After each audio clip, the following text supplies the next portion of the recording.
KBS 열린 토론.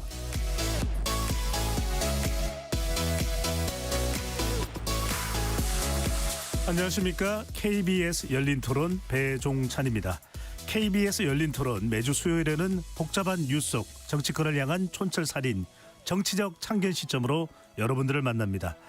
도이치모터스 주가 조작 및 통일교 금품수수 등의 혐의로 재판에 넘겨진 김건희 여사에 대해 법원이 징역 1년 8개월을 선고했습니다. 재판부는 가장 큰 관심을 모았던 도이치모터스 주가 조작 가담 혐의와 명태균 씨로부터 여론조사 결과를 무상 제공받았다는 정치자금법 위반 혐의에 대해 모두 무죄를 선고했습니다. 관련 내용 포함한 전국 현안들 네 분의 패널들과 함께 꼼꼼하게 살펴보겠습니다. KBS 열린 토론 지금부터 시작합니다. 치열한 토론 속에서 더 나은 세상을 찾아갑니다. 올바른 세상을 만드는 첫걸음. 평일 저녁 7시 20분 KBS 열린 토론.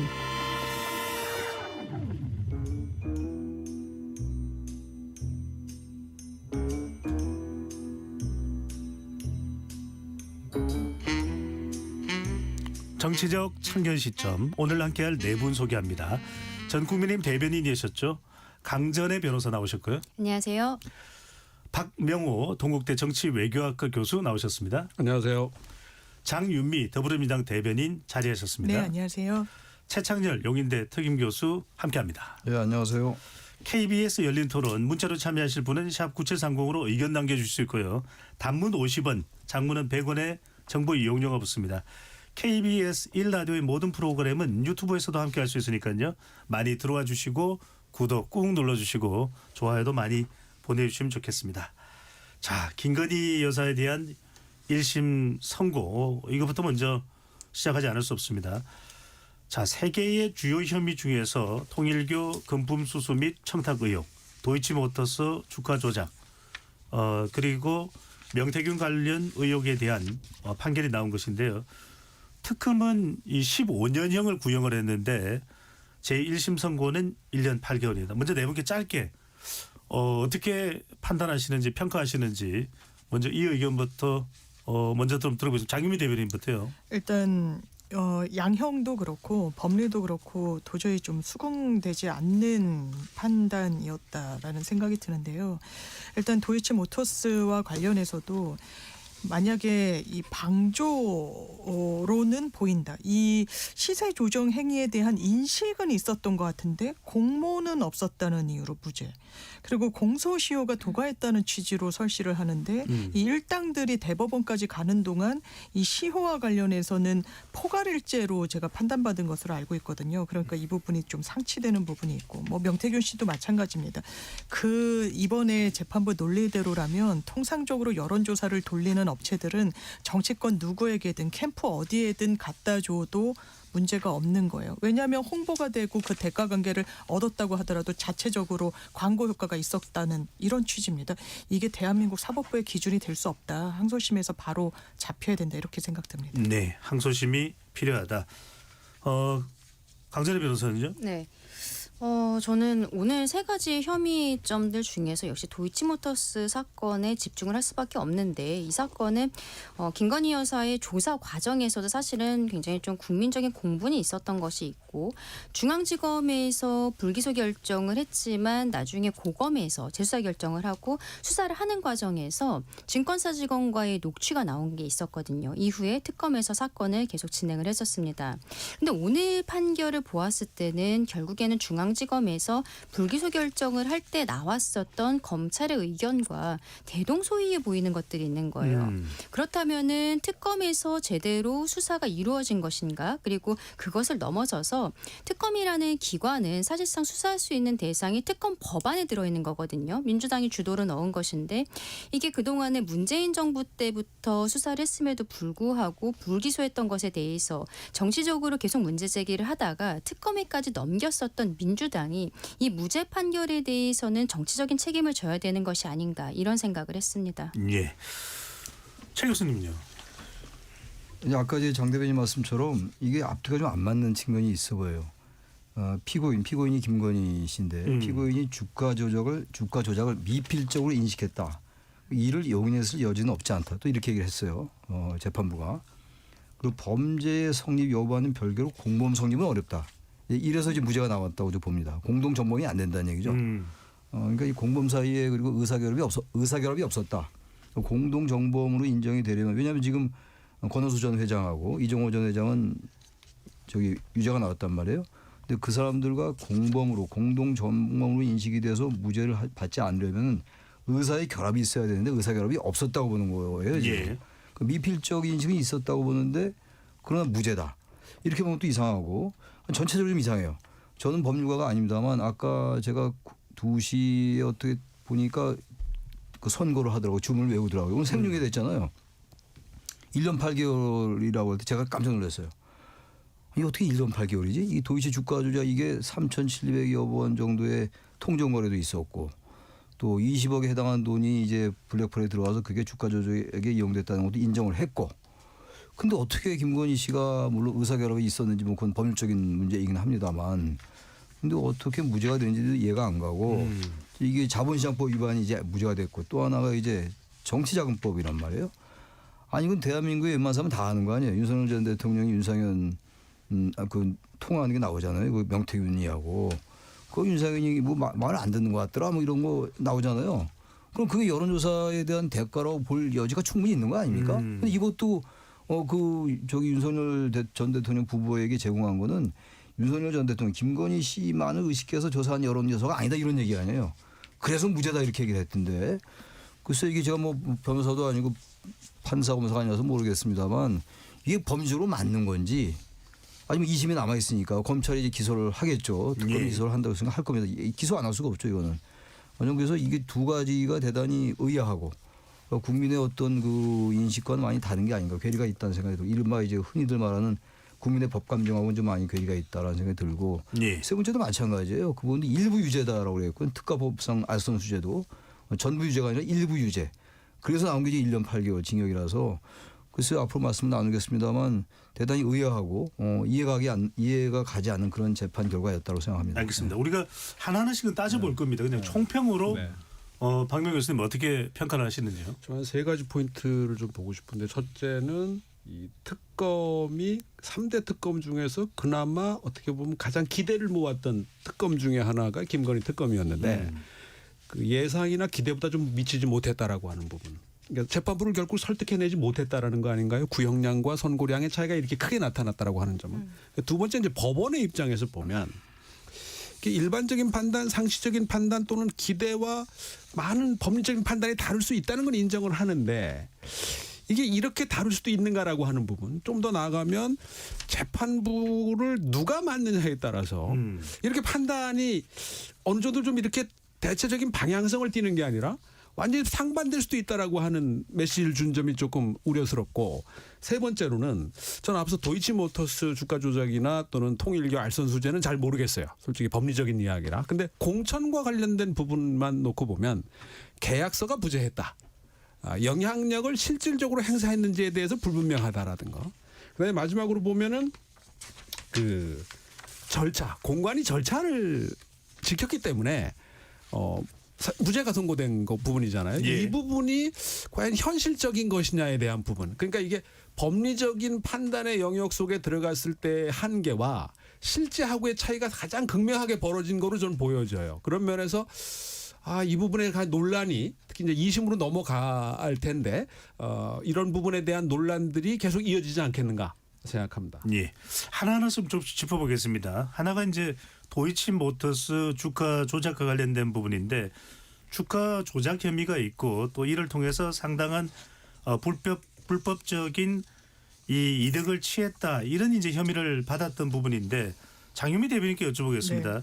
여기에 대해서는 무죄 처리가 됐단 말이거든요. 맞습니다. 그런데 이제 이 법조계에서 나오는 지적은 공동 정범이 아니라 방조 혐의를 앞세웠다면 유죄가 나왔을 수 있다 이렇게 보는데 아까 살짝 설명을 해 주시긴 했습니다.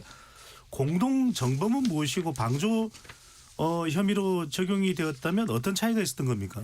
근데 이 해당 재판부에서는 이게 시효도 도가했다고 봤기 때문에 방조로도 이제 의유를 할 수 없다라고 봤거든요. 이 재판부는. 그런데 문제는 공범이 기소가 되면 시효는 중단이 됩니다. 김건희 씨 같은 경우에는 이종호 등 블랙펄 인베스트먼트 관련자 일당들이 기소가 되면서 시효가 중단돼 있어요. 그런데 이 해당 재판부, 이 도이치모터스 일당들의 이미 대법원까지 확정된 판결에서 시효는 2010년도 이후 거는 살아있다라고 판단을 했습니다. 그런데 이 오늘 재판부는 시효가 지났다라고 이야기를 하고, 그리고 보통은요 시효가 지나면 더는 판단할 필요가 없어서 넘어가는데 여기서는 시효가 지났다는 얘기를 논리적으로 후순위로 얘기를 해요. 그러면서 실체 판단을 막 합니다. 그래서 방조로는 의율할 수 있지만 여기에 대해서는 공소장에 있지 않으니까 판단하지 않는다.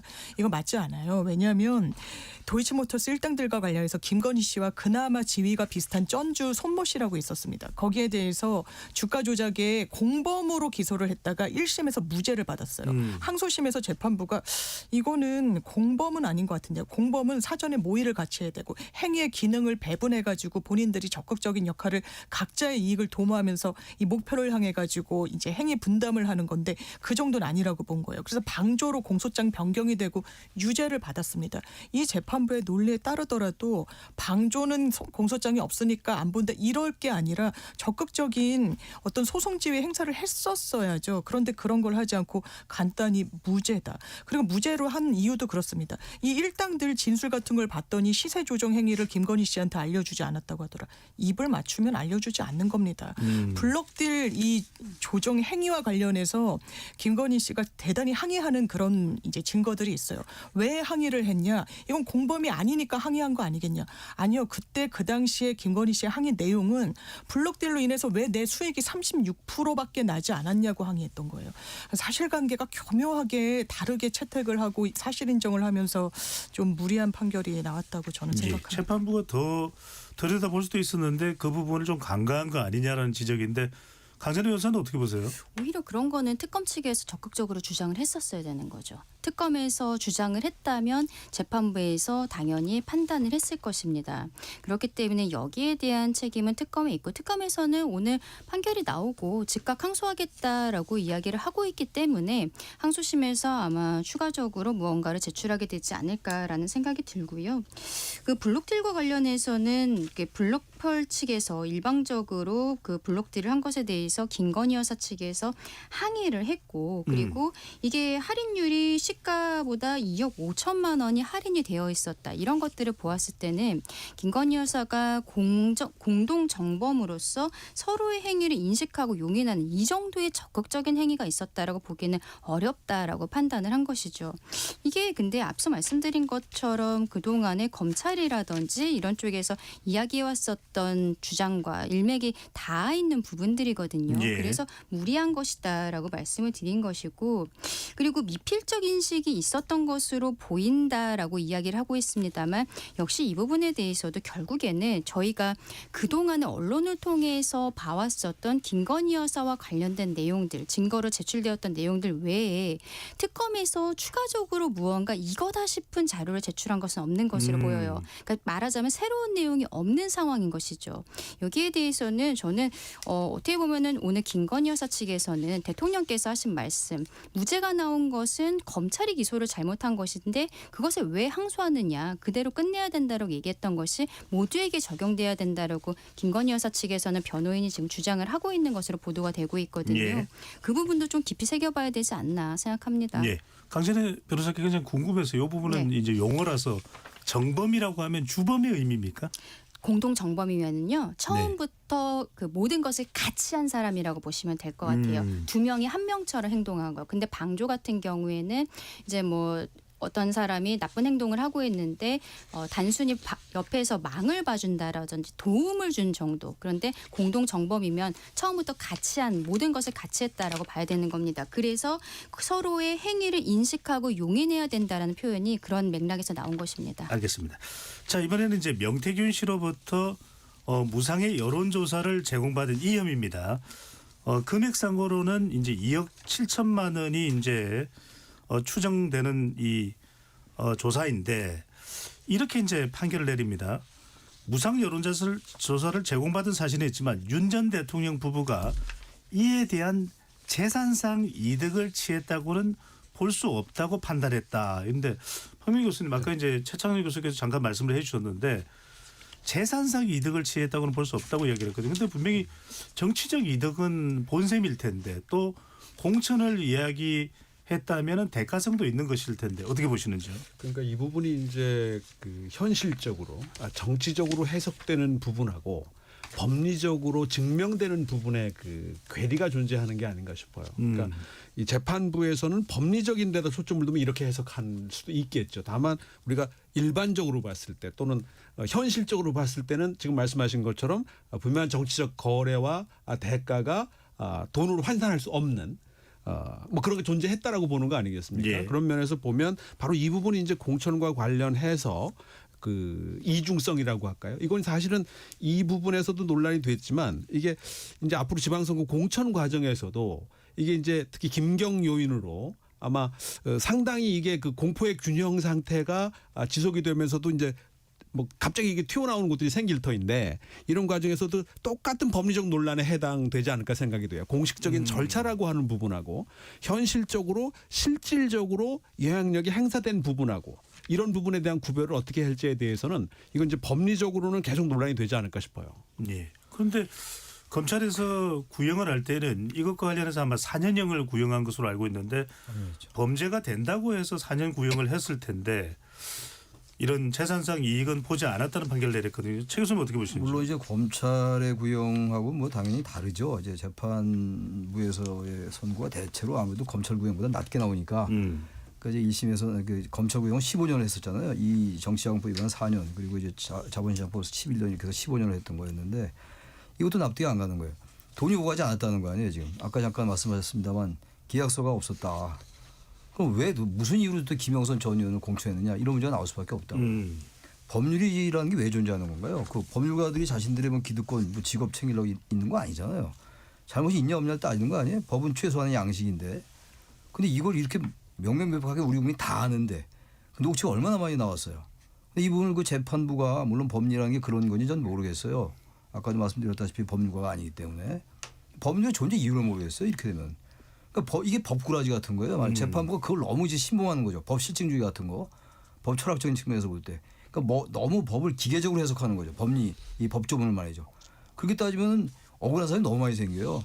이렇게 일단 2억 7천에 해당하는 돈을 받은 건 아니지만 그럼 왜 그렇게 김영선 전 의원을 공천을 하려 했겠냐고요. 그때 당선인 시절에.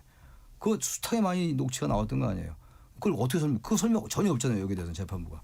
아직 최종 판결은 아니니까 우리가 지켜봐야 되겠습니다만 이 부분도 도이치 주가 조작 그 혐의 못지않게 이해가 안 가요. 이것도. 이게 무죄라는 거 아닙니까? 일부 무죄 일부 유죄도 아니고 말이죠. 이게 납득이 가나요? 저는 이게 반드시 바로잡힐 거라고 생각합니다. 네. 네. 자, 또 하나가 이제 바로 통일교와 관련된 알선 수재입니다. 이건 강전의 변호사께 좀 먼저 여쭤볼게요. 김건희 여사가 이 통일교로부터 현안 해결을 목적으로 샤넬백과 그라프 목걸이 등을 받았다. 이제 알선 수재 혐의입니다. 이제 이것은 유죄가 돼서 1년 8개월을 네. 선고받았는데 맞습니다. 이것도 일부 인정이란 말이거든요. 그렇죠. 전부 인정이 아니라 일부 인정이 된 이유가 있을까요? 크게 보면은 세 가지의 물품이라고 보시면 되는데 처음에 800만 원짜리 샤넬백이 있고 그다음에 1,200만 원짜리 백 그리고 마지막으로 목걸이가 있습니다. 김건희 여사는 샤넬백 두 가지에 대해서는 받았다라는 것이 인정했고 그라프 목걸이는 받지 않았다라고 했는데 결국 이 세 가지를 모두 다 받았다라고 재판부에서는 봤습니다만 처음에 800만 원짜리를 받았을 때는 어떠한 구체적인 청탁 내용이 없었다라는 거예요. 그래서 이 부분에 대해서는 무죄를 선고를 했습니다만 뒤에 1,200만 원짜리 부분부터는 유죄가 나왔는데 이때는 뭐 그 ODA 사업과 관련해서 아프리카 쪽에 국가 지지가 필요하고 정부 차원에서 지지가 있어야 되는 이런 부분들이 있거든요. 근데 피고인 그러니까 김건희 여사와 윤영호 씨가 통화를 하면서 작업을 하고 있다. 이런 표현들이 알선의 의사가 있었던 것으로 보인다라고 하면서 이게 대가 관계가 있다라고 본 것입니다. 그리고 그라프 목걸이 같은 경우에는 이게 전성배 씨가 어디에서 보관을 하다가 특검에 제출한 것인지 아직도 좀 모호한 부분이 있는데 전성배 씨 입장에서는 윤영호 씨는 이미 김건희 여사의 전화번호를 가지고 있었다는 거예요. 그러면 윤영호 씨가 만약에 김건희 여사에게 그 어떤 목걸이를 받았는지 물어봤을 때 사실이 아니면 그 전성배 씨는 바로 김건희 여사와의 신뢰관계가 깨지지 않겠습니까? 예. 그러한 리스크를 안으면서 본인이 물건을 받아서 전달하지 않는 이런 행위는 하지 않았을 것으로 보인다. 그래서 김건희 여사가 받은 것이 맞다라고 본 것입니다. 이 두 가지가 유죄로 판단이 되면서 결과적으로 앞서 말씀하신 것처럼 1년 8개월이라는 실형이 선고가 되게 된 거죠. 예. 그런데 장현미 대변인 어떻게 보십니까? 알선 수재 혐의는 우리 굉장히 양형 기준이 좀 높습니다. 네. 자, 그런데 구형태에 비해서 알선 수재 혐의만 적용되면서 1년 8개월. 네. 또 구형태는 벌금 추징금에서 한 30억 원이 예. 내려졌는데 선고 때는 없어졌어요. 예. 이거 어떻게 봐야 됩니까? 정치자금법 위반 이제 도이치모터스로 올렸던 부당이득이 이제 8억 원이 넘다 보니까 그게 다 유죄로 인정이 됐으면 이제 추징몰수 금액이 한 30여 원으로 될 텐데 예. 지금 많은 부분이 무죄로 일단 1심 선고가 나와서 추징몰수 금액도 낮춰졌고요.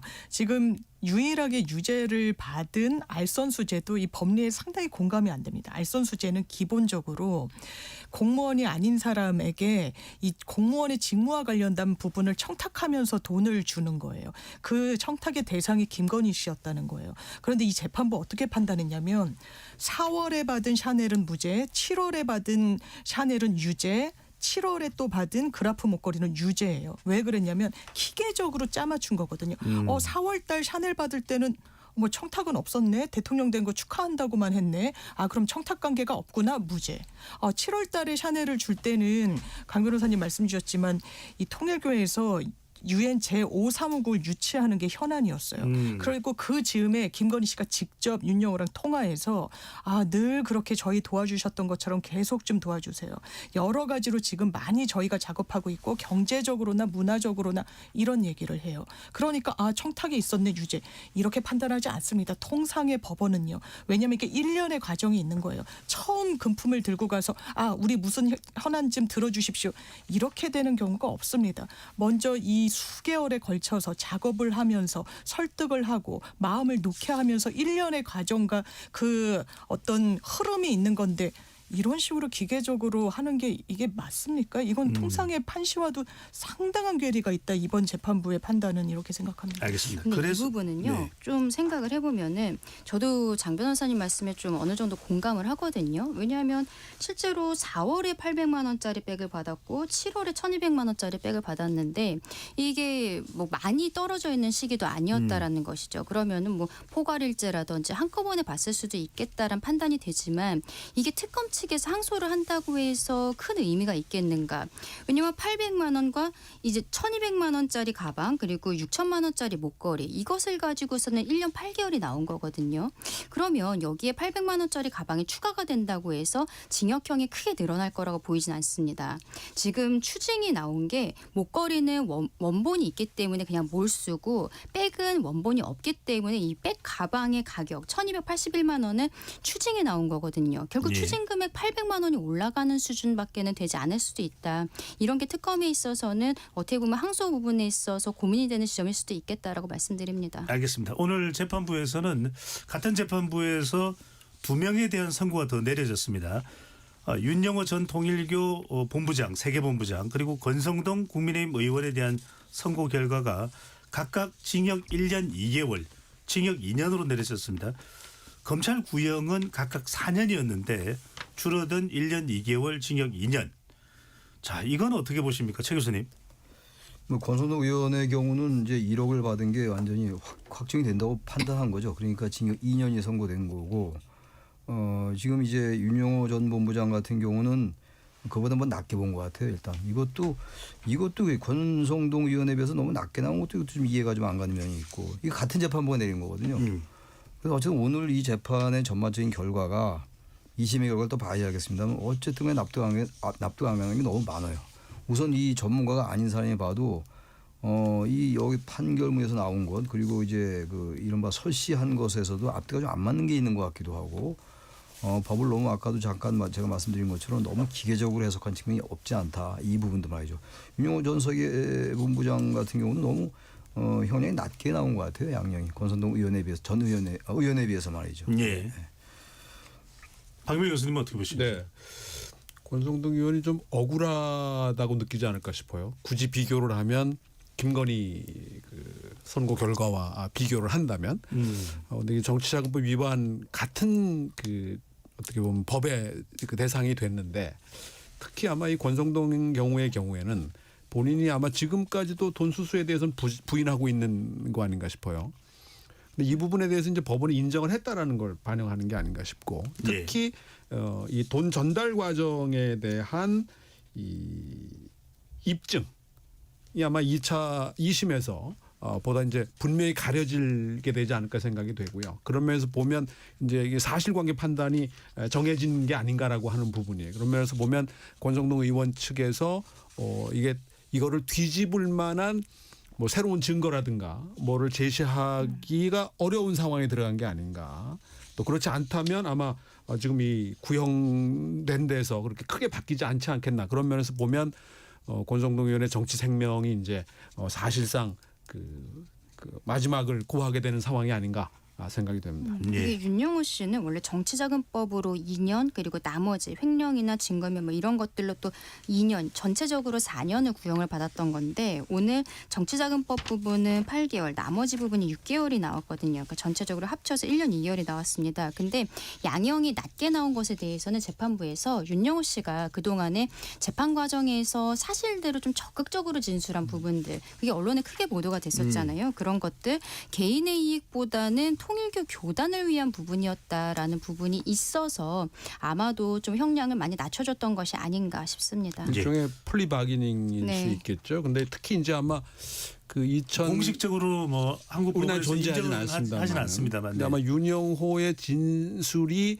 많은 부분에 영향을 미칠 수 있는 그 네. 잠재력이 있을 거예요. 특히 이제 그 여야 정치인 5명의 그 언급 이 부분에 대한 것. 특히 이게 이제 4개월 전에 파악이 된 건데 그동안 가만히 있다가 작년 12월이 돼서야 국수본에 이첩을 했다라고 하는 부분에서는 이게 이제 그 폭발력이 상당히 클 수 있는 주제라고 하는 거죠. 그런 면에서 보면 앞으로 윤영호의 진술과 입장이 계속 유지되느냐 아니면 좀 뭐 변경되느냐 아니면 더 추가되느냐 뭐 이런 것들이 이제 앞으로 주목해야 될 포인트가 아닐까 알겠습니다. 생각이 듭니다. 이 부분 이야기를 하셨으니까 장현미 대변인께 여쭤볼게요. 민주당 대변인으로 계시니까 이 윤 전 본부장이 이 권성동 의원에게 돈을 건넬 당시에 통일교 행사를 앞두고 여야 정치인 5명을 접촉했다고 진술을 한 바가 있습니다. 네.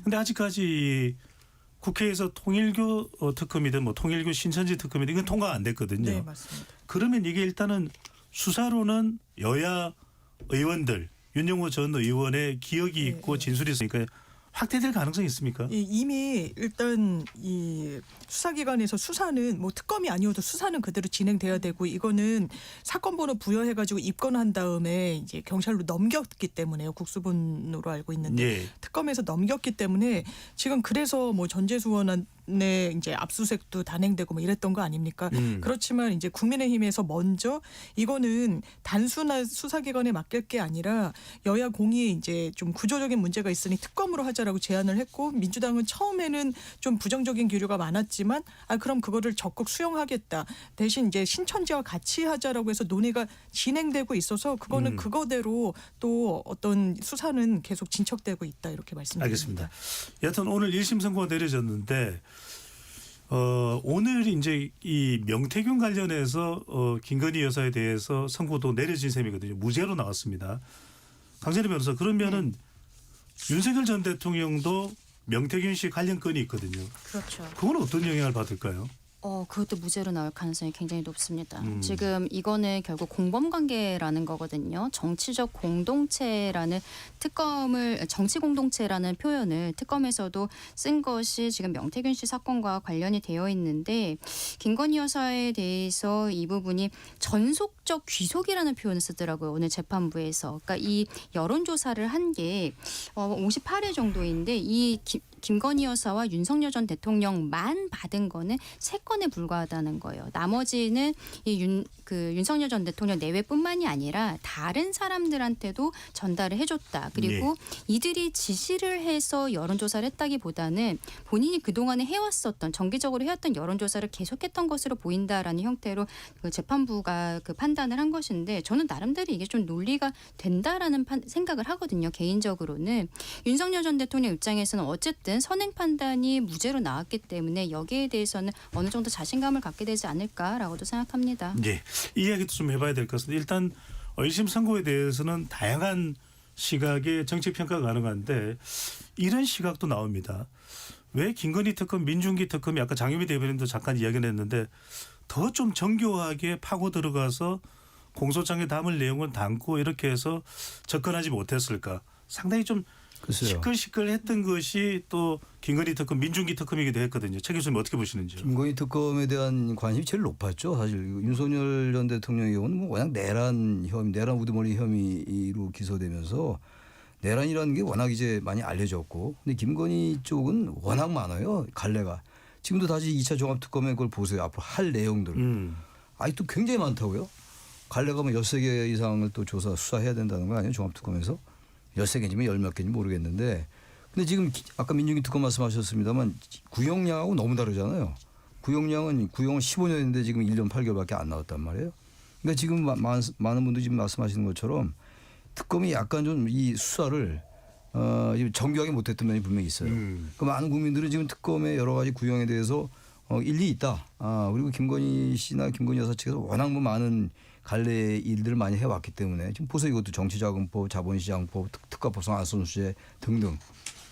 그런데 그거에 비해서 구형량에 비해서 그걸 정교하고 치밀하게 재판부에게 그 구형량에 가까운 그런 2심 선고를 받아낼 수 있는 그러한 정교한 논리 잘 못 펴온 것 같기도 해요. 물론 저도 이 1심 선고 이게 27부도인데 형사합의 27부의 재판 결과를 저도 비판적으로 보고 있습니다만 기본적으로 재판부는 어쨌든 거기 나온 사실만을 본 거란 말이에요. 그러니까 재판부가 보다 좀 적극적으로 해석해서 양형을 더 때릴 수도 있는데 그렇게 안 한 거예요. 어쨌든 간에. 근데 특검이 완전히 검찰 측에서 이 부분을 정교하게 했다면 치밀하게 재판부로서는 이거 안 들여다볼 수가 없었을 텐데 그러니까 특검도 비판할 측면이 있다. 너무 이걸 좀 이제 얼기설기한 면이 없지 않다라는 생각을 좀 합니다. 네. 1심 선고 결과를 놓고서 빚어지는 김건희 특검, 민중기 특검에 대한 평가 좀 더 철저할 수는 없었냐라는 지적은 어떻게 보시는지요? 그 부분이 지적될 수밖에 없지 않나 생각이 돼요. 특히 이 도이치모터스 관련해서는 민중기 특검 본인이 일단 이 부분과 연루된 의혹이 있는 거죠.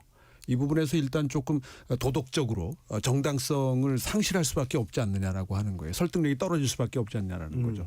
3대 특검 중에서 윤석열 특검과 해병 특검은 사실 그 앞에 진행된 게 상당히 있었기 때문에 새롭게 추가될 내용이 그렇게 많지 않았었을 텐데 이 김건희 특검이 그중 기대를 모았던 거고 또 우리가 뉴스를 접했듯이 상당히 기상천외한 예상하지 못했던 정말 파격적인 그러저러한 거의 가십성 이야기들이 얼마나 많았었습니까? 그러다 보니까 아마 이 15년 구형에 대한 이런 그 상당히 기대를 모았던 게 아닌가 생각이 되는데 기대라는 표현이 참 적절한 건지 모르겠습니다만은 따라서 그런 면에서는 이 구형과 이 선고의 이 격차가 일단 그 시민들이 받아들이기엔 상당히 있어 보인다라고 하는 부분 따라서 거기에서 오는 일종의 그 괴리랄까요? 아니면 좀 어색함이 존재하는데 물론 이게 1심에 이제 불과한 거고 사실 우리 민주주의 체제가 이 사법부의 독립을 전제로 했을 때는 이런 가능성을 이게 이제 극단적인 경우라 하더라도 전제해 놓고 있는 거거든요. 따라서 앞으로 2심과 3심 특히 이제 이 재판 결과에 대한 여론의 이제 반향이 이제 이번 주말 다음 주에 걸치면서 이제 형성이 될 터인데 이것이 또 어떻게 보면 그 차후 재판의 진행이나 또는 결과 등에 상당히 영향을 미칠 수도 있지 않겠나 생각을 합니다. 그럼에도 불구하고 재판부의 판단 이해가 안 간다. 그 말씀 첨언하고 싶습니다. 네. 그래서 특검은 즉각 항소 의사를 밝혔습니다. 장유미 대변인. 네. 그러면 이제 2심으로 갑니다. 네. 2심에서의 핵심 쟁점, 고등법원에서의 핵심 쟁점은 뭐가 될까요? 이거는 완전히 법리 싸움이 될 거예요. 이걸 사실관계를 뭐 누굴 양형해서 봐주거나 이런 차원이 아니라 도이치모터스는 그 시효 문제부터 그 방조로 의율할 수 있다라고 인식은 있었지만 공모는 하지 않았다는 이 논리적인 어떻게 보면 비약 그리고 명태균 게이트 관련해서도요. 정확하게 이게 정치자금법 위반입니다. 정치자금법 위반은 이렇게 공짜 여론조사 같은 거를 무상으로 받지 말라는 거예요. 그래서 처벌되고 이랬던 이 사례들이 축적돼 있는데 이 재판부만 공짜로 받아도 된다. 원래 상시적으로 여론조사를 돌리고 있었다. 김건희, 윤석열 부부만을 위한 여론조사는 3개밖에 되지 않는다. 그럼 그 비용을 어떻게 됐냐라고 했더니 이 재판부는 어떻게 보면 뚱딴지같이 홍보가 돼서 다른 출마자들 여론조사 의뢰받아가지고 돈 벌었으니까 됐다는 취지로 설명을 하고 있어요. 이게 맞습니까? 당사자한테 받는 거예요. 이런 법리 싸움이 치열하게 벌어질 것 같습니다. 네, 법리 싸움이 치열해질 것. 강연희 변호사는 2차 재판 2심이죠. 2심의 고등법원의 핵심 승부처 어디가 될 것으로 보십니까? 일단 명태균 씨 사건과 관련해서 저도 조금 의구심이 드는 부분이 뭐였냐면 재판부에서 김영선에 대한 공천이 정말로 약속이었다면은 명태균 씨가 윤석열 전 대통령 내외뿐만이 아니라 뭐 이준석이라든지 윤상현 다른 사람들한테 거듭해서 부탁했을 리가 없다. 그리고 이것은 공천이라는 거는 투표로 결정이 된 것이다라고 이야기를 했거든요. 네. 근데 국민들께서는 이 윤상현이라는 이름이 윤석열 전 대통령 입에서 나오는 육성 녹취를 이미 다 들었기 때문에 이게 투표로 결정됐다는 것에 있어서 외압이 있었던 것은 아닌지 이 부분이 사실은 궁금했던 겁니다. 그러면은 특검에서 아마도 공관위원들도 다 조사를 했을 것으로 보이는데 그 조사가 제대로 된 것인가? 아마 그 부분에 있어서 추가적인 내용들이 좀 더 나와야 되지 않나 이런 생각들이 좀 드는 부분들이 있고요. 앞서 말씀드린 것처럼 그 샤넬백 800만 원짜리 하나가 더 유죄가 된다는 것은 양형에 있어서도 큰 의미는 없을 것이라고 생각합니다. 오히려 도이치모터스 사건이 특검과 민주당으로 하여금 어떤 좀 자존심이 구겨지는 사건이기 때문에 아마도 항소심에서는 이 사건에 대해서 더 구체적으로 들어가려 하지 않을까 생각하지만 네. 앞서 말씀드린 것처럼 처음에 서울중앙지검에서 이 사건을 기소하지 않겠다라고 결정했을 때의 내용들이 있기 때문에 항소심에서 과연 뒤집힐 것인가 그 부분 좀 의문이 있다고 생각합니다. 알겠습니다. 어떻게 될지는 모르지만 2심에서는 도이치모터스가 주요 쟁점이 될 수 있다는 말씀 주셨고요. 최 교수님. 근데 다른 건 다 모르겠는데 공천위원들의 투표로 결정된 것 같다. 이제 재판장이 이 정치판을 너무 몰라서 그런지 모르겠는데 그 공정하게 그게 됩니까? 공천위원들, 선관위원들이라는 사람들이 앉아서 그 완전히 객관적으로 정량화시켜서 그게 가능하냐고요. 네. 이렇게 무식한 얘기를 합니까? 재판부, 이 재판 판사가. 이게 그럼 아무런 것도 없이 그러면 여태까지 얘기하는 건 뭡니까? 그 김영선 전 의원의 그 얘기는 다 뭐며? 명태균이가 김영선 챙겨줘야 되면 이건 다 뭐냐고요. 알겠습니다. 이런 식의 그 재판부가 이런 게 자꾸 무신을 받는 게 아닌가라는 생각을 예. 할 수밖에 없다 이런 말씀드립니다. 오늘 재판에서 또 하나 특이한 점이 이 생중계가 됐습니다. 법원은 공공의 이익을 사유로 중계를 허가한다고 했는데 김건희 여사의 경우에는 뭐 상당히 전국적인 관심을 또 모아서 그런 이유가 될 텐데 전직 영부인의 선고 장면인데 어떤 의미로 이해를 해야 될까요? 세계 토픽감 아니겠습니까? 뭐 국민적 관심이 워낙 지대하다 보니까 생중계를 안 할 수 없었겠죠. 뭐 재판부 입장에서는 조금 보수적으로 보면 부담이 좀 됐을 가능성이 있지는 하겠지만 뭐 국민적 관심 물론 이제 윤석열 재판보다야 좀 덜하다고도 볼 수 있겠지만 어찌됐든 윤석열 김건희 부부에 대한 재판은 뭐 우리나라뿐만 아니라 전 세계적으로 관심의 대상이 될 수밖에 없는 사안에 따른 결과가 아닌가 생각이 됩니다. 네. 최 교수님 또 하나는 오늘 선고가 내려지면서 우리 헌정사상 전직 대통령 부부가 동시에 실형을 선고받은 첫 사례가 됐습니다.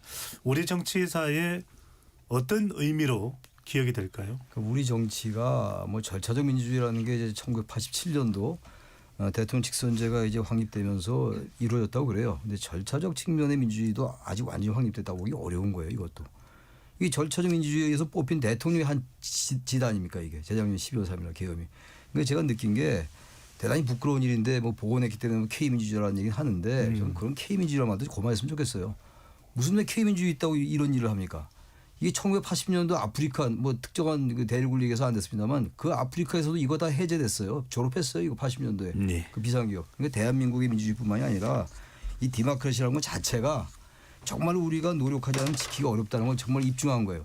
이 대통령 부부 내외가 이렇게 지금 이 수감돼서 말이죠. 이 징역 실형을 받고 이게 정말 우리나라만의 문제이긴 합니다만 이 대한민국 민주주의뿐만이 아니라 민주주의 자체가 그런 거예요. 정말 우리가 나태하거나 방심하면 언제든지 허물을 수 있는 게 민주주의다.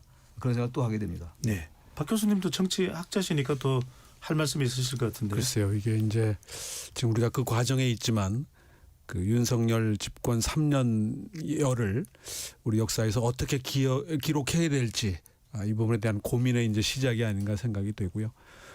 대단히 불행한 일인데 이 뭐 단죄가 불가피한 상황이고 또 거기에 따른 대가를 윤석열 김건희 부부뿐만 아니라 사실상 우리가 모두가 이제 부담하게 되는 상황이 아닌가 상당히 안타까운 일입니다. 네, 부담은 국민이라는 말씀을 해주셨습니다. KBS 열린 토론 잠시 참여 안내 로고 듣고 2부로 돌아오겠습니다.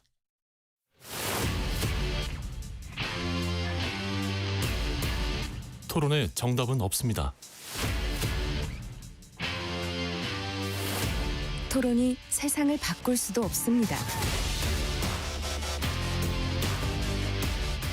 하지만 질문은 새로운 세상을 만들 수 있습니다. 질문으로 올바른 세상을 만드는 첫걸음 KBS 열린 토론.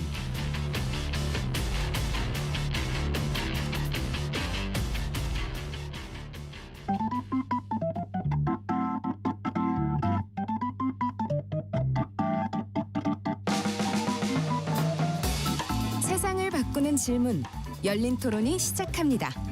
KBS 열린 토론은 언제나 열려 있습니다.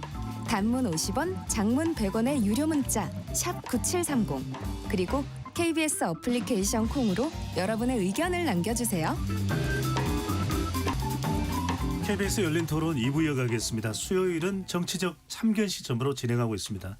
스튜디오에 최창렬 용인대 특임교수, 장윤미 더불어민주당 대변인, 박명호 동국대 정치외교학과 교수, 강전혜 변호사 네 분과 함께하고 있습니다.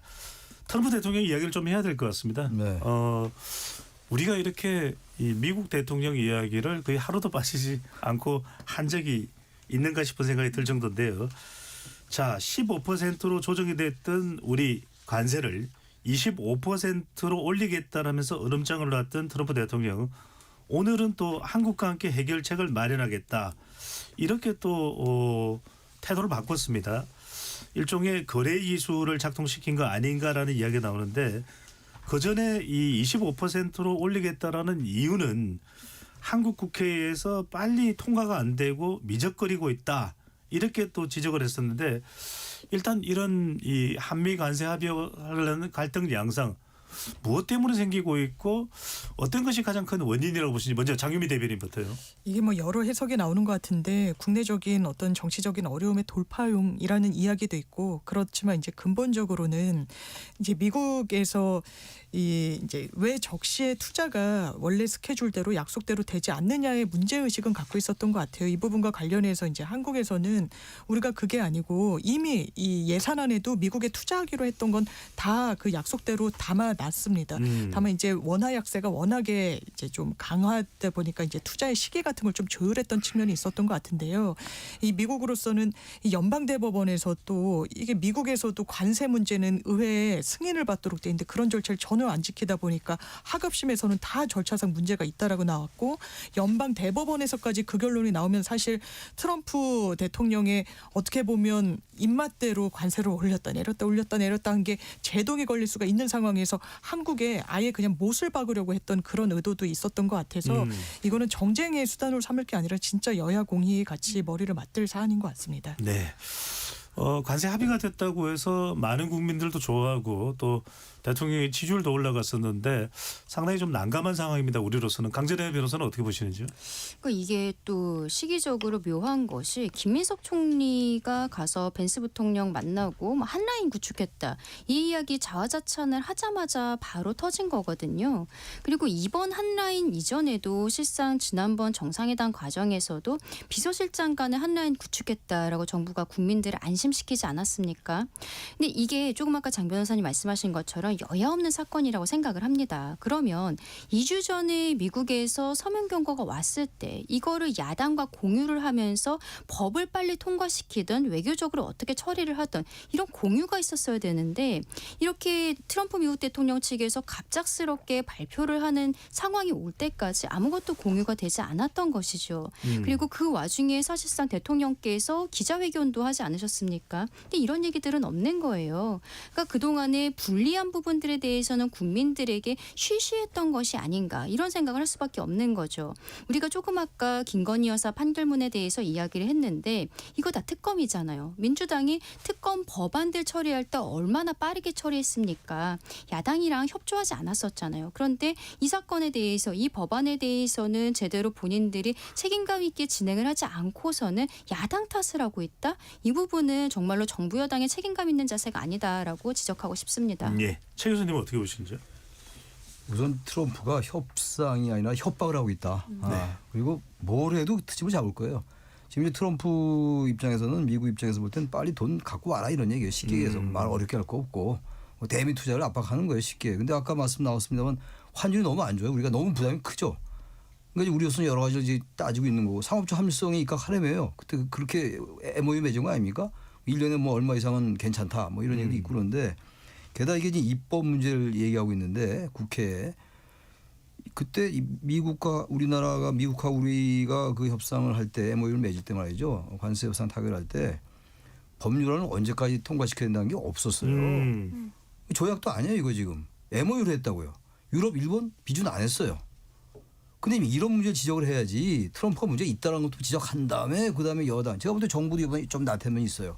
그 서한 받고 나서 거기에 대해서 뭔가 치밀하게 분석하지 못한 그 책임이 좀 있어요. 여당에서도 그 지적이 나오는 걸로 제가 알고 있는데 그건 지적할 수 있는데 야당으로서. 일단 트럼프 대통령이 이런 이상한 협상 기술 이게 타코라는 거 저도 이번에 알아서 타코 아시죠? 트럼프 always ticking 사업 항상 바뀐다 이거예요. 걱정할 거 없어요. 제가 또 바뀌면 하루 만에 바뀌었잖아요 지금. 겁을 먹고 물러난다. 그게 TACO 타코입니다. TACO. 오늘 벌써 다른 말 했잖아요. 한국과 해결하겠다. 이상했어요. 제가 볼 때. 제가 그렇게 예상했다. 그러니까 이거를 야당이 지금 이 문제를 왜 비준 안 하냐고 그러는데 지금 보세요. 대민투자특별법이 지금 발의된 두 달여예요. 11월 26일 날 발의됐다고요. 3월까지 하면 되는 거예요. 속도가 느린 건 아니라는 말씀이시죠? 아니에요. 별로 전혀 아닌데 이걸 또 문제 삼는다고. 야당이 이럴 때 일단 트럼프를 지적하고 그다음에 정부가 뭔가 나태하고 있으면 그거 지적하고 이렇게 가야 되는데 일단 잘 됐다. 저는 이 부분에 대해서 정치적으로 여야를 따지고 싶지 않습니다만 그거 하나 지적하고 싶고 아무튼 이건 지금 너무나 이 뭡니까 정보통신망법도 얘기를 문제 삼는 것 같고 쿠팡도 문제 삼는 것 같고 다 문제 삼고 있는 거예요 지금. 그러니까 우리는 그냥 줏대를 가지고 그대로 하면 돼요. 걱정할 거 없습니다. 예. 박명 교수님요. 네. 그 뉴욕 타임즈에 보면 이 새로운 공화국의 위기라는 연재 시리즈가 있는데 거기 보면 이제 트럼프의 이 사법부 무력화라든가 또 연방준비은행 그 연준 그 총재의 그 수사 관련한 부분이라든가 해서 이게 미국 민주주의 위기를 이제 그 지적하는 시리즈물이었는데 그게 이제 우리나라에서도 이제 같은 문제 해결 방식을 지금 트럼프가 사용하는 거라고 봐야 되는 측면이 있어요. 다만 우리 정치권이 그 여든 야든 마찬가지인데 그 정도를 할 수 있는 수준인지는 저는 사실 의심스러운데 이게 쟁점이 분명하긴 하거든요. 첫 번째 쟁점은 이 우리 관세 투자 합의의 법적 성격에 관한 문제입니다. 이게 이제 MOU냐? 그 MOU도 실질적으로 조약이라는 견해가 있기도 하고 그냥 이게 정치적 합의에 따른 입법으로 마감할 수 있는 거냐라고 하는 부분이거든요. 여야 간의 극명한 의견 차이가 존재하는 거고. 예. 두 번째는 이제 비준 먼저 할 거냐 특별법 처리부터 먼저 할 거냐라고 하는 부분이에요. 각각 여야의 주장이 엇갈리는데 앞서 세 분 말씀하신 것처럼 국익 차원에서 어떤 게 좀 더 대한민국 공동체에 도움되는 것이냐에 대한 판단을 함께 하고 함께 실행할 정도의 여야가 지금 그런 수준에 있겠느냐라고 하는 부분이 이제 의심스러운 거죠.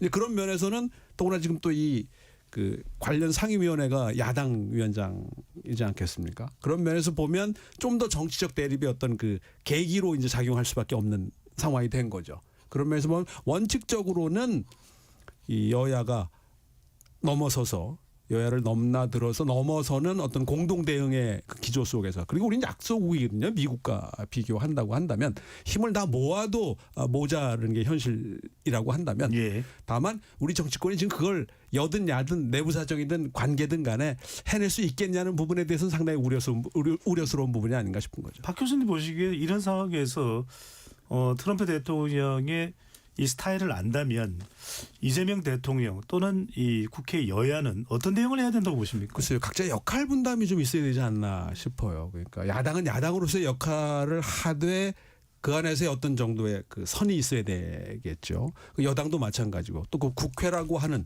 여야를 뛰어넘어서 국회라고 하는 국회로서의 역할이라고 하는 부분. 이게 이제 결국은 그 리더십의 코디네이션 역할이 중요하지 않느냐라는 거죠. 목적은 다 같은 거 아니겠습니까? 예. 의회 외교도 필요하다라는 말씀으로 들리는데 지난번에 정상회담 하기 전에 사실상 국회에서도 야당 측에서도 노력한 부분들이 있습니다. 한미의원연맹이 있는데 그 소속이었던 나경원 의원이라든지 이준석 의원 이런 분들이 뭐 민주당 의원들도 같이 갔습니다만 네. 미국에 먼저 가서 미국 측의 반응을 좀 살펴보고 온 바가 있었거든요. 이번 같은 경우에도 저희가 지금 지적하고 있는 것이 2주 전에 왔던 서면 이거 왜 야당 측에 이야기하지 않았냐 이런 부분인 것이고 결국에는 공동 대응을 해야 되는 부분이기 때문에 정부 측에서 충분한 정보들을 준다면 지금 한미의원 연맹 소속 의원들이 당장 미국에 간다든지 이렇게 해서 도움을 줄 수 있는 방안들도 빨리 강구해야 되지 않나 이런 생각도 해봅니다. 알겠습니다. 근데 이게 하나 있는 것 같아요. 네. 지금 이제 자꾸 비준 얘기를 하는데 야당에서 그러니까 이 지금 트럼프가 새벽에 그 SNS에 올리고 이거 되게 무례한 거예요. 뭐 SNS에 올립니까 이런 거를? 그러니까 이런 것도 좀 지적을 하고 야당 의원들도 폼나게 보세요. 그런 다음에 지금 비준 얘기를 한 게 아니에요. 왜 국회가 이 법을 빨리 안 통과시키냐 이거 아니에요. 비준 안 했냐는 얘기가 한마디도 없다고요. 야당은 기다렸다는지 비준 안 했다. 비준하면 더 늦어져요. 난 도저히 야당이 논리를 이해를 못하겠어요. 그러니까 여야 저도 이렇게 자꾸만 이거 같이 대비하는 것도 민망한 일이긴 한데 예. 대민투자특별법을 통과시키지 않은 여야 책임 모두에게 있다라는 건 말이 돼요. 근데 이걸 비준 안 했다고 해도 이게 비준하고 안 하고의 문제는 아니라고요. 이 문제가. 예. 예. 그래서 최 교수님께 야당 이야기를 묻겠습니다. 장동희 대표는 오늘 복귀를 했습니다. 대통령이 화만 내는 사이 국민 지갑엔 25% 관세 폭탄이 들어졌다. 이 대통령이 직접 트럼프 대통령이 전화해 이 문제를 해결하라라고 이야기를 했는데 이재명 대통령이 트럼프 대통령에게 전화를 해야 될까요? 아니 그 상황을 좀 봐야 되겠죠. 그렇다면 무조건 전화합니까? SNS 올릴 수도 있는 거. 뭐 트럼프만 올립니까? 우리도 올릴 수 있는 거지. 그러니까 그것도 마찬가지. 장동현 대표도 그 화낸 사이에 뭐 우리 지갑에 25% 떨어져. 그것도 완전히 그 구시대적인 그런 비판이에요. 좀 여유 있게, 좀 품위 있게 비판할 수 있을 것 같은데 그것도 그거 한계가 있는 것 같고 정 안 되면 전화할 수 있죠. 그리고 비서실장 간에 뭐 한 날이 있다며요. 그럼 그것도 강훈식 실장이 하든가 모든 마음을 동원해야죠. 근데 지금 상황 좀 봐야죠. 근데 일단 트럼프 대통령이 뭐라고 했습니까? 한국가 해결하겠다 그랬잖아요. 우린 분명히 얘기를 했고 미국에다 빨리 통과시키겠다. 그 발의를 하고 난 다음에 진행 중이에요 지금 예. 이게. 그러니까 이 부분을 전화하고 안 하고는 본질이 아니잖아요. 그 방법에 있어가지고 전화할 수 있으면 하는 것이고 또 다른 방법이 있으면 다른 방법 하는 거 이런 게 중요한 거지. 빨리 그때 지난번도 보니까 그때 관세 협상이 늦어지니까 빨리 왜 안 날아가느냐 국무총리가 뭐 이런 식의 지적들을 하던데 그런 건 본질이 아니에요. 알겠습니다. 네. 박명 교수님 어떻게 보시죠? 장동현 대표가 오늘 복귀하자마자 해법을 제시를 하고 제안을 한 것인데 어떻게 보시는지요? 뭐 야당 대표 입장에서는 이렇게 얘기할 수밖에 없겠죠. 그게 얼마나 실효적인지에 대한 거는 2차적인 문제가 될 거고 더더구나 지금 단식 후에 바로 복귀한 상황인데 이 미국과의 관세 협상의 그 연장선상에서 보면 이 국가적으로 대단히 중요한 일인 것만은 분명하지 않습니까? 그러면서 보면 빨리 국회에서 어떻게든 간에 이 나름대로 역할을 할 수 있는 방안을 모색하는 쪽에 좀 더 초점을 맞춰야 되지 않나 생각을 합니다. 예. 자 이번에는 장동혁 대표 이야기를 한 김에 국민의힘으로 가보겠습니다. 최대 연안은 한동훈 전 대표에 대한 제명안이 어떻게 처리되겠느냐. 빠르면 내일 이제 지도 최고위원회의가 있으니까 처리되지 않겠느냐라는 이야기가 나오고 있는데 이건 장현미 대변인께 먼저 여쭤보겠습니다. 자 일각에서는 지금 징계를 유보해서는 안 된다라고 이야기하는 당권파가 있고 지방선거를 앞두고 제명을 해서는 안 된다는 친한계의 입장도 전달되고 있는데 내일이 될지 언제가 될지 뭐 명확하게 알 수는 없습니다만 장 대변인께서 보시기에는 어떤 결정이 내리실까요? 이걸 길게 끄면 이게 당 내부에 부담이 된다라는 판단을 당 지도부도 내렸을 걸로 보이고요. 이미 장동혁 대표는 제가 그냥 외부에서 보기에는 단 한 번도 이 이슈에 있어서 흔들린 적이 없는 것 같습니다. 대단히 목표는 뚜렷하고 한동훈 내지는 그 한동훈 측과는 함께 갈 수 없다. 이거 당 내분이 가속화될 것이다. 그러면 여기에 대해서는 함께 갈 수 없음을 제도적으로 천명하고 마무리를 나라를 지어야 된다.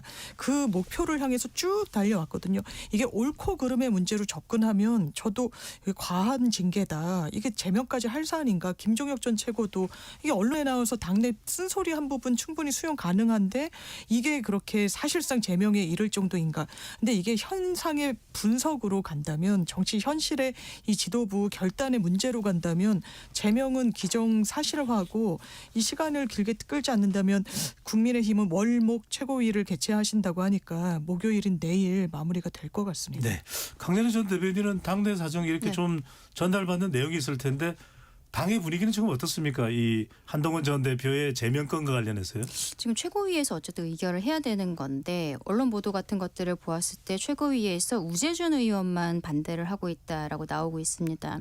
근데 친한계에서 최고위를 들어간 것은 양양자 최고위원도 있긴 하거든요. 양양자 최고위원도 이제는 반대는 아닌 것으로 알려지고 있는 거죠. 근데 저는 이거는 빨리 처분을 내려야 된다고 생각합니다. 오히려 좀 늦어지고 있지 않나 생각하고 한동훈 전 대표 측에서는 재심 신청하지 않겠다라고 했죠. 그리고 이호선 당무감사위원장을 본인 명의로 직접 고소를 하기도 했습니다. 절차대로 한다면 재심 신청을 하고 본인이 고소한 사건에 대해서 빨리 수사를 해달라. 그리고 예. 당에다가는 그 수사의 결과가 올 때까지 이 결정을 좀 미뤄달라고 하는 것이 맞는데 한 전 대표 측에서는 최근에 사과 메시지라고 했던 영상도 보면은 송구하다는 말이 들어가 있긴 하지만 실질적으로 본인의 혐의점에 대해서는 아무런 이야기를 하지 않고 있거든요. 저는 이것이 당원들을 무시하는 행위라고 생각을 합니다. 당원들에게 해명을 해야 될 본인이 정치적인 책임이 있는데 이것을 회피하고 있다고 생각하거든요. 그러면 이것을 차일피일 미룰 것이 아니라 당원 당규에 따라서 빠르게 처리를 해야 된다. 그렇게 생각합니다. 예. 최 교수님 어떻게 보십니까? 대체로 지금 김종혁 전 최고 친한계로 분류되는데 제명에 가까운 이 탈당 권유가 윤리위원회에서 결정이 됐습니다. 말하자면 한동훈 전 대표를 비롯해서 친한계는 나가라, 당을 나가라 이런 의미로 풀이되는데 그렇죠. 어떻게 봐야 될까요? 이게 더 장동혁 대표는 당 경쟁력에 도움이 된다고 판단하고 있는 걸까요? 저는 그렇게는 안 볼 것 같아요. 아무리 봐도 이렇게 당 내분이 지금 민주당은 지금 별로 정치의 위기가 오지도 않았는데도 불구하고 대한민국 정치가 하나의 그 관통한 법칙이 하나 있어요. 정당들이 선거에 임박해서 위기에 처했을 때 패배가 예상될 때 위기를 느끼잖아요. 그럼 통합을 합니다. 위기와 통합의 그 논리인데 민주당은 별로 지방선거에서 그 위기를 안 느끼면서도 지금 통합하겠다는 거 아니에요 지금? 뭐 정치공학적 이거 무엇이 됐든 간에 정청래 대표 생각 무엇이 됐든 간에 근데 지금 예. 이 국민의힘은 누가 봐도 말이죠. 누가 봐도란 말이 좀 어폐가 있다면 일반 객관적으로 볼 때 대단히 국민의힘이 어렵다 지방선거에 이런 평가나 전망이 지배적이잖아요. 그럼에도 불구하고 다른 당과의 연대 이런 것도 문제가 아니고 당 내분 가지고 이러고 있다고요 지금. 대단히 기이한 현상이에요. 연구 대상이에요 진짜. 한국 정당사에서 이런 일이 별로 없어요. 당 내분하고 이렇게 오래 끈 예가 없기 때문에 아까 저희 다들 말씀하신 것처럼 이거 보니까 제명 100% 할 거예요. 100%란 말은 좀 민망한 얘기고 한 90% 할 것 같아요. 99%. 빨리 끝내는 게 맞아요. 더 이상 여기에 대해서 평가 자체가 의미가 없다. 이미 장동혁 대표는 말이죠. 아까 옳고 그름의 문제가 아니라고 얘기했잖아요. 그 말이 맞다고 좀 봐요. 이게 지금 같이 가기가 이미 시간이 넘었고 장 대표는 자신의 향후 입지로 봐도 말이죠. 이게 맞다고 보는 것 같아요. 설령 지방선거에 패배하더라도 그래도 극우 유권자들과 같이 가는 게 자신의 정치적 이익에 부합한다는 판단하는 게 아닌가. 저는 거기에 동의하지 않지만 예. 아마 그런 판단이 앞선다고 보기 때문에 저는 제명으로 갈 거다라고 생각합니다. 알겠습니다. 박미 교수님, 이 한동훈 전 대표의 행보는 어떻게 봐야 될까? 오늘이죠. 김영삼 전 대통령의 생애를 다룬 다큐멘터리를 보러 가서는 이 닭의 모가지를 비틀어도 새벽은 온다. 이 내용이 또 재소환되기도 했습니다. 그리고 다음 달에는 토크 콘서트를 계획하고 있기도 합니다. 일종의 이 독자 행보 쪽으로 가는 구상을 하고 있는 걸까요? 떠나기 결심을 하고 있는 걸까요? 그건 아니고 다른 구상인가요? 지지자들 집회를 이미 한 차례 했었죠. 그리고 토크 콘서트 얘기도 나오는 거 보면 뭐 정황상 흐름상 보면 뭐 결심을 하는 게 아닌가. 그러니까 이제 순교자 프레임으로 들어가겠다는 뜻으로 보여야 되겠죠. 말씀하신 그 잊혀진 대통령 김영삼의 개혁 시대 저도 오늘 시사회 잠깐 같이 봤는데 예. 그 한동훈 대표도 오고 전 대표도 오고 김종혁 전 최고위원도 오고 많은 정치인들이 이제 또 YS 계열의 그 정치인들이 많이 그 보였었는데 또 말씀하신 것처럼 그 YS의 명언이죠. 닭의 모가지를 비틀어도 새벽은 온다라는 표현을 자신의 상황과 이제 연결을 시켰는데 그거에 대해 공감하시는 분들도 있지만 또 상당수의 분들은 조금 이게 격이 안 맞는 거 아닌가라고 하는 것에 대한 조금 그 견해도 있는 것 같아요. YS와 한동훈 전 대표가 같은 격은 아니다 이 말씀인가요? 그렇죠. 그러니까 이제 한동훈 대표가 이야기하는 당내 민주주의와 관련된 그 자신의 위치와 그다음에 이제 김영삼 대통령이 그 단식 때와 같은 상황과 환경과 맥락은 좀 다른 게 아니냐 뭐 이런 평가로 들렸는데 그런 면에서 보면 그 기자들도 많이 왔더라고요. 아마 그 내일 그 최고위 결정을 사실상 앞두고 있는 상황에서 오늘 또 YS 영화와 관련해서 어떤 멘트를 하겠느냐. 그 이준석 대표도 그 출연도 했지만 이제 오늘 또 현장에 와서도 또 인터뷰를 하던데 그런 내용들을 보면 뭐 말씀하신 것처럼 이제는 시간 문제로 그 제명권은 아마 간 것 같고 그 이후에 이제 이런 부분에 대해서 서로가 각자가 믿는 대로 감당해낼 수 있는 건지 의도한 대로 갈 수 있는 건지를 이제 앞으로 지켜봐야 되겠죠. 알겠습니다. 자 이번엔 민주당으로 가봅니다. 장현미 대변인께 먼저 여쭤봐야 될 것 같습니다. 지금 민주당과 조국혁신당의 합당.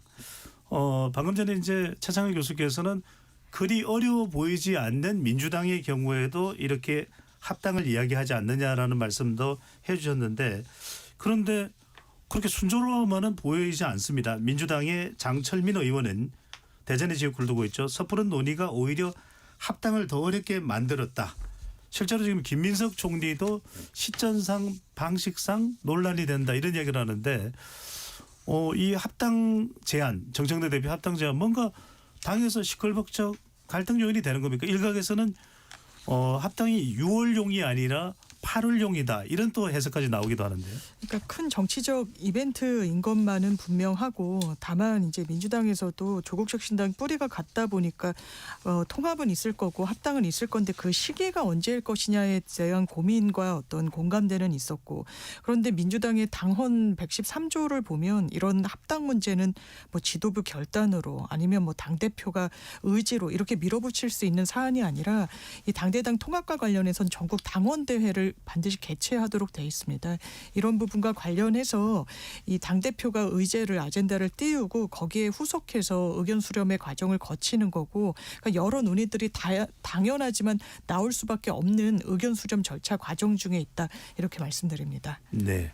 분명히 상당히 좀 정치권에서 전달되고 있는 이야기는 좀 시끌벅적해 보이는데 강재래 변호사는 어떻게 보시는지요? 정청래 대표의 스타일을 보면은 지방선거 전에 처리하겠다고 했잖아요. 할 것 같습니다.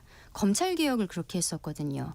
이재명 대통령도 대선 공약으로서 검찰개혁하겠다고 했는데 시기를 못 박지는 않았죠. 그런데 전당대회에 나왔었던 정청래 후보가 추석 밥상에 올리겠다고 했습니다.